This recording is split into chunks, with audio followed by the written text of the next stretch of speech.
سورہ جن کا دوسرا رکو اور 29ویں پارے کا 12واں رکو.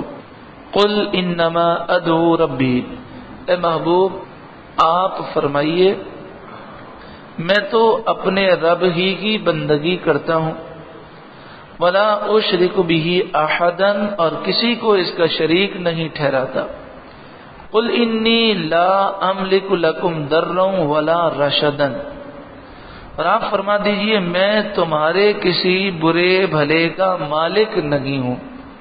قرآن مجید فرقان حمید میں جگہ جگہ اس بات کا ذکر ہے کہ اللہ کے سوا کوئی مالک نہیں.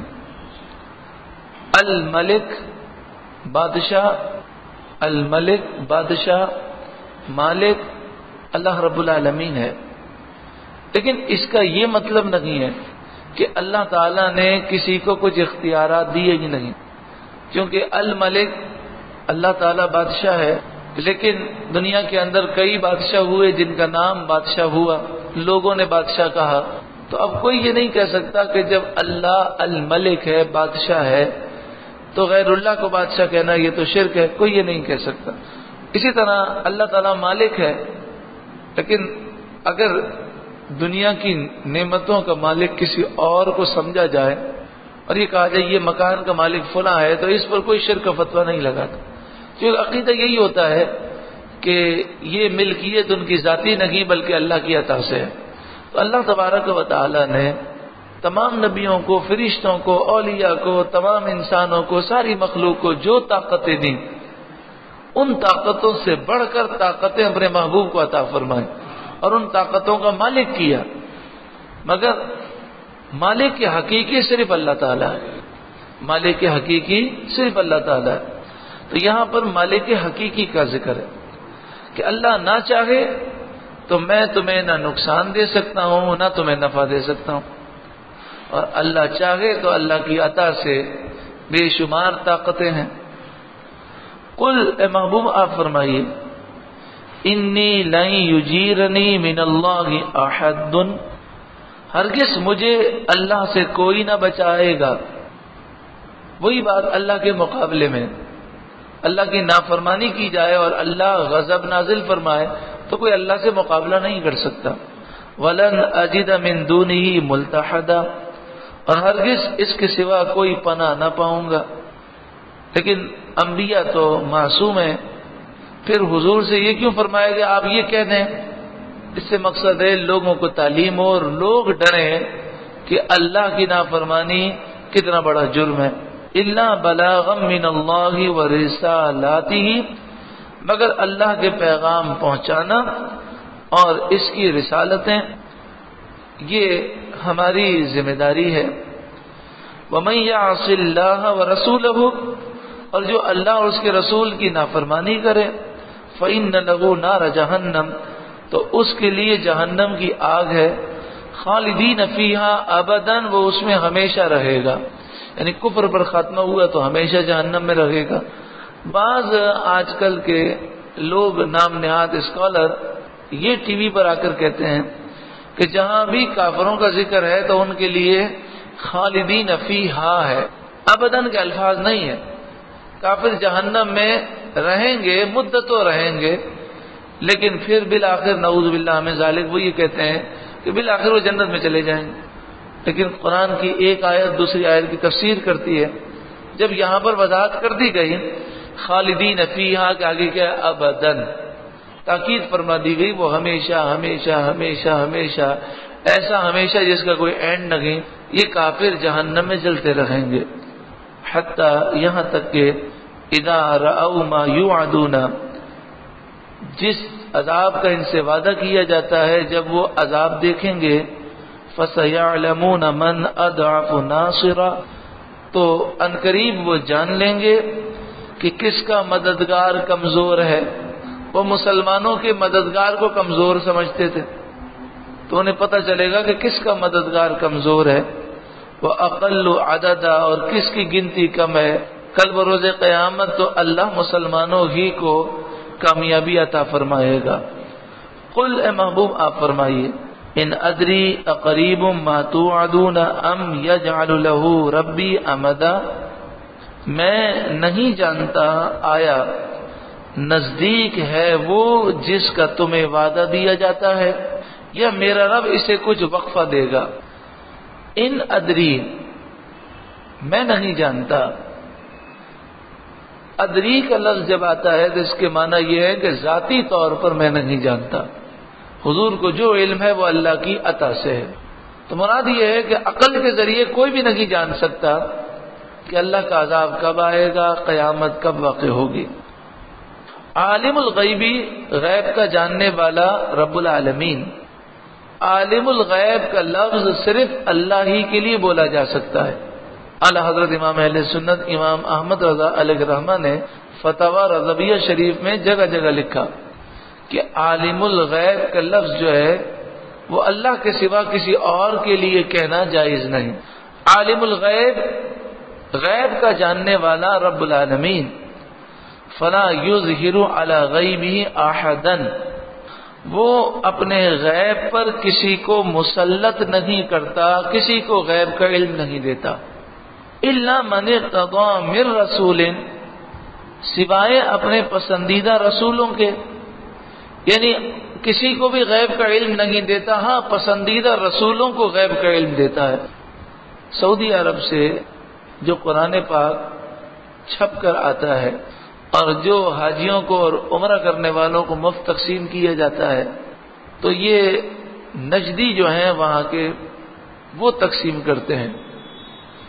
جہاں تک تعلق ہے سعودی گورنمنٹ کا، تو اس میں ہر طرح کے لوگ ہیں، جیسا کہ آپ کو بتایا تھا کہ شاہ عبداللہ یعنی کچھ عرصے پہلے مدینہ منورہ حاضر ہوئے، تو وہاں نجدیوں کا تو معمول یہ ہے کہ آپ سنہری جالیوں کے سامنے ہاتھ اٹھائیں تو آپ پر شرک اور بدعت سے کوئی کم فتویٰ نہیں لگتا، آ کر ہاتھ جو ہے جھڑک دیتے ہیں، اور کوئی تصور ہی نہیں ہے ان کے نزدیک کوئی بھی نجدی، بلکہ نجدیت کی ہلکی سی بو بھی لگی ہوگی تو سنہری جالیوں کے سامنے وہ ہاتھ نہیں اٹھا سکتا۔ لیکن جب شاہ عبداللہ سعودی حکمراں جب وہ مدینہ منورہ میں حاضر ہوئے تو انٹرنیٹ پر آج بھی یہ تصویریں موجود ہیں اور ان کی مووی موجود ہے کہ وہ حاضر ہوئے تو سنہری جالیوں کے سامنے کتنی دیر تک وہ ہاتھوں کو اٹھائے حضور سے بھیک مانگتے رہے، اور جو شاہ عبداللہ کے ساتھ آئے تھے ان کی بھی آپ تصویر دیکھیں، وہ ہاتھ باندھ کر کھڑے ہیں، حالانکہ یہ لوگ وہاں پر ہاتھ باندھنے کو بھی شرک کہتے ہیں۔ پتہ چلا کہ ان لوگوں پر نجدیت کی وہ ہوا نہیں لگی۔ اور پھر اس کے بعد وہ کیا کرتے ہیں، وہ پھر قبلے کی طرف منہ کر کے دعا کرتے ہیں، لیکن جب قبلے کی طرف منہ کیا جائے تو پیٹھ رسول اللہ کو ہوتی ہے، تو انہوں نے دعا کی ہے قبلے کی طرف منہ کر کے شاہ عبداللہ نے، لیکن وہاں نہیں کی، آگے آ کر ایسی جگہ پر قبلے کی طرف منہ کیا ہے کہ رسول اللہ کو پیٹھ نہ ہو۔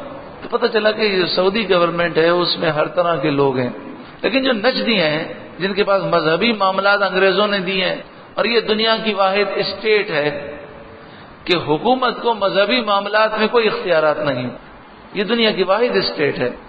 مذہبی معاملات سارے نجدیوں کے ہاتھ میں انگریزوں نے دیے، کیوں دیے؟ انہیں پتا تھا کہ یہ دنیا میں واحد لوگ ہیں جو رسول اللہ کے سب سے زیادہ بے ادب اور گستاخ ہیں، تو کبھی بھی قوم جو ہے ان کی باتوں پر متحد نہیں ہو سکے۔ تو انگریز یہ ڈر رکھے تھے کہ کہیں دوبارہ خلافت کا نظام قائم نہ ہو جائے، تو اس لیے انہوں نے حکومت اور مذہب کے معاملات الگ الگ کر کے دیے۔ تو میں اس کر رہا تھا کہ اب جو نجدی وہاں پر قرآن پاک مختلف زبانوں میں چھاپ کر، اور پیسہ تو سعودی گورنمنٹ کا لگتا ہے، اس قرآن پاک کا نام بھی سعودی بادشاہ کا لکھا ہوتا ہے کہ انہوں نے پیسہ خرچ کیا ہے، لیکن نجدی جس کا چھاپنا چاہتے ہیں وہی چھپ سکتا ہے۔ تو انہوں نے ایک قرآن پاک چھاپا، اور یہ پاکستان کا کوئی بدعقیدہ شخص ہے، اس نے اس کی تفسیر لکھی ہے اور جگہ جگہ ڈنڈیاں ماری ہیں، جگہ جگہ تعریفات کی ہیں، جگہ جگہ غلط معنی لکھے۔ تو ایک جگہ پر میں نے پڑھا، اس میں اس نے لکھا کہ اللہ نے کسی کو بھی غیب کا علم نہیں دیا، اور پھر یہ آیت اس نے کوٹ کی، عالم الغیب فلا یظہر علی غیبہ احدا، بس یہاں تک، آگے نہیں لکھا۔ اور پھر کیا لکھا کہ جب اللہ تعالیٰ فرماتا ہے کہ عالم الغیب اللہ کسی کو بھی غیب کا علم نہیں دیتا، تو لہذا یہ عقیدہ رکھنا کہ حضور کو اللہ نے غیب کا علم دیا، یہ تو شرک ہے۔ کتنے بڑے ظالم لوگ ہیں۔ آگے کیا فرمایا؟ الا، اور پھر آپ دیکھیں احاد انور جو آیت ہے، آیت نمبر 26، اس پر لا لکھا ہوا ہے۔ لا کے معنی کیا ہے کہ بات مکمل لگی ہوئی۔ الا من ارتضى من رسول، ہاں اللہ تعالیٰ غیب کا علم اپنے پسندیدہ رسولوں کو دیتا ہے۔ یہ جملہ نہیں لکھا، یہ تو ایسی ہی مثال ہے کہ کوئی اسٹیکر بنا کر چھاپ دے، یا ایھا الذین آمنوا لا تقربوا الصلاۃ، اے ایمان والوں نماز کے قریب بھی مت جانا۔ آگے تو پڑھو وانتم سکارا، نماز کے قریب کب مت جانا؟ جب تم نشے کی حالت میں ہو۔ تو کوئی آدھا مفہوم پیش کرے تو وہ تو قرآن کا غلط مفہوم پیش کر کے گمراہ کرنے والا۔ فإنه يسلك، تو سورہ جن کے اندر اس بات کا ذکر کیوں کیا گیا؟ اس کی وجہ یہ تھی کہ کفار کاہنوں کے پاس جاتے تھے اور ان سے غیب کی خبریں معلوم کرتے تھے، مستقبل کے بارے میں سوال کرتے تھے۔ کاہنوں نے جنات کو قابو میں کیا ہوا ہوتا تھا۔ اب جنات جو خبریں حاصل کرتے تھے اس کی دو صورتیں تھیں۔ ایک تو یہ کہ آسمان دنیا پر جا کر وہ طاق لگا کر بیٹھ جائیں، فرشتے جو گفتگو کر رہے ہیں اس کو سن لیں اور کوئی خبر لے کر کاہن کو بتا دیں۔ تو حضور کی آمد کے بعد یہ سلسلہ ان کے لیے ناممکن ہو گیا۔ اب دوسری صورت یہ تھی کہ وحی آئے اور نبی کو غیب کی خبر دی جائے تو فرشتے کان لگا کر سن لیں۔ تو فرمایا یہ بھی نہیں ہو سکتا، اللہ تعالیٰ غیب کا علم صرف اپنے پسندیدہ رسولوں کو ہی دیتا ہے، جنات وہ باتیں نہیں سن سکتے۔ سوال یہ کہ جن تو بالکل قریب گھس سکتے ہیں۔ فرمایا جب وحی نازل ہوتی ہے، اور وحی کی جتنی قسمیں ہیں، خواب کے ذریعے القا، دل میں خیال آنا نبی کا، خواب میں جو دکھایا جائے، جبریل وحی لے کر آئے، وحی کی جتنی صورتیں ہیں اور غیب حاصل کرنے کی جتنی صورتیں ہیں، جب بھی یہ صورت آتی ہے تو چاروں طرف سے فرشتوں کا پہرا ہوتا ہے اور کوئی جن اس میں سے کوئی بات حاصل نہیں کر سکتا۔ تو اس میں تو یہ خبر دی گئی کہ اللہ نے اپنے محبوب کو غیب کا علم دیا، ہاں جنات اس میں سے کوئی حصہ حاصل نہیں کر سکتے۔ فَإِنَّهُ يَسْلُكُ مِن بَيْنِ يَدَيْهِ وَمِن خَلْفِهِ رَصَدًا، پس بے شک ان کے آگے اور پیچھے پہرا مقرر کر دیتا ہے۔ لِيَعْلَمَ أَن قَدْ أَبْلَغُوا رِسَالَاتِ رَبِّهِمْ، تاکہ دیکھ لے کہ انہوں نے اپنے رب کے پیغام پہنچا دیے۔ وَأَحَاطَ بِمَا لَدَيْهِمْ، اور جو کچھ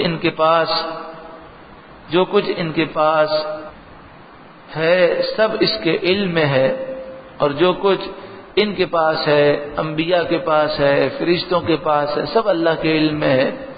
وَأَحْصَى كُلَّ شَيْءٍ عَدَدًا، اور اس نے ہر چیز کی گنتی شمار کر رکھی ہے۔ اللہ تبارک و تعالی نور قرآن سے ہم سب کے قلوب کو روشن و منور فرمائے۔